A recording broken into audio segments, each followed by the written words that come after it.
What's up, you guys? We're here with Boba Fett and Boba Fett. We're going to ask them some questions about Star Wars. So first question, what is the best Star Wars character and why? Boba Fett. Boba Fett? It's a tough one. I think I'm going to have to go with Boba Fett. Fair enough. I'm going to go Darth Maul, but that's okay. Let me see. What is your favorite Star Wars film? Empire Strikes Back. Ooh. Correct answer.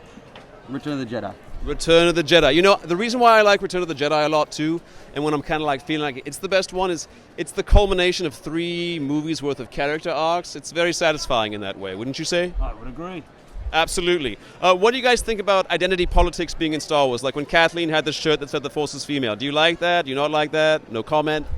I guess that's fine. Mm-hmm. I would say like it.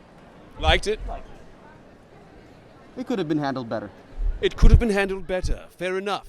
Best lightsaber duel of all time is? Ooh. It's mine, right? It's mine. Hang on, on.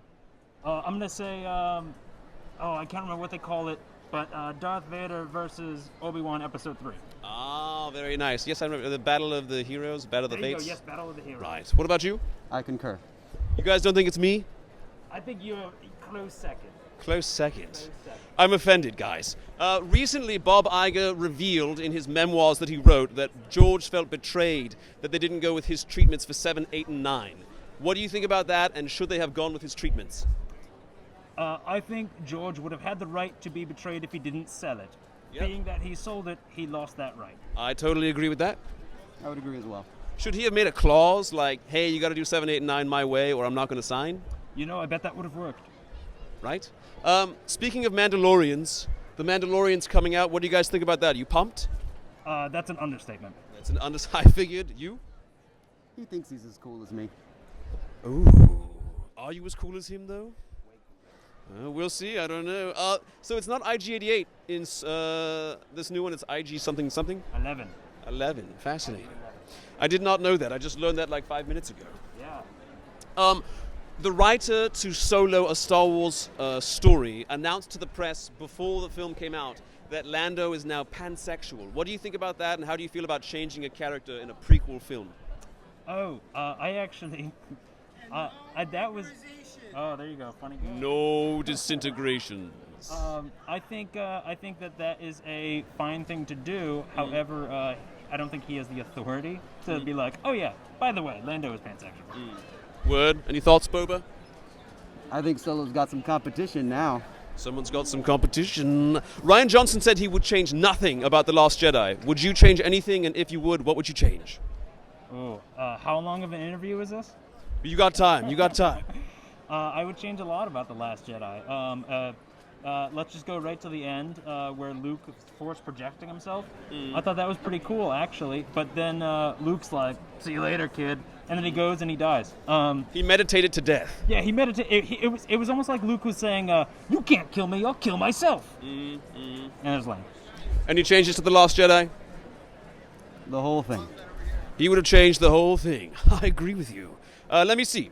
Why is it that in George Lucas's Star Wars, it takes you years and years and years to learn the Force and master it? In the Disney version, in 24 hours, you've got it down. Why is that? I don't think that's the case. I mean, Luke learned the Force pretty quickly. I mean- on Dagobah. Well, it took him about 2 movies to barely force pull a lightsaber out of the snow. You know, Rey's kind of making Yoda look like a chump in 24 hours. That might be it. I mean, Rey might be the next chosen one. Fair enough. Thoughts?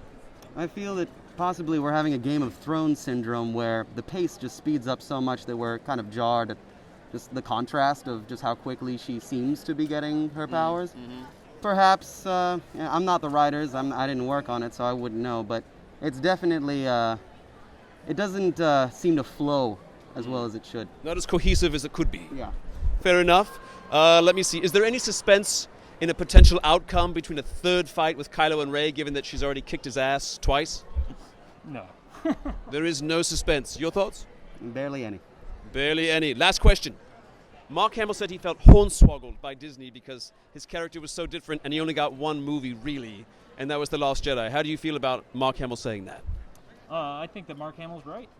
I think he got pretty, what was your word, hornswoggled? He said he felt They totally hornswoggled me, was the quote. Yeah, I would say he was pretty well hornswoggled. Pretty well hornswoggled. Thoughts? Quite so. Quite so. Quite so. Anything you'd like to say to Star Wars fans, Lucasfilm, anything you want to say? Yeah, stop seeing them in theaters if 9 sucks. Stop seeing them in theaters if 9 sucks. Fair enough. Thoughts? I have the best thoughts for The Mandalorian. Good luck. We're putting all of our money on The Mandalorian, guys. Nice. You guys look so amazing. Thank you so much for your time. Thank you. Thank you.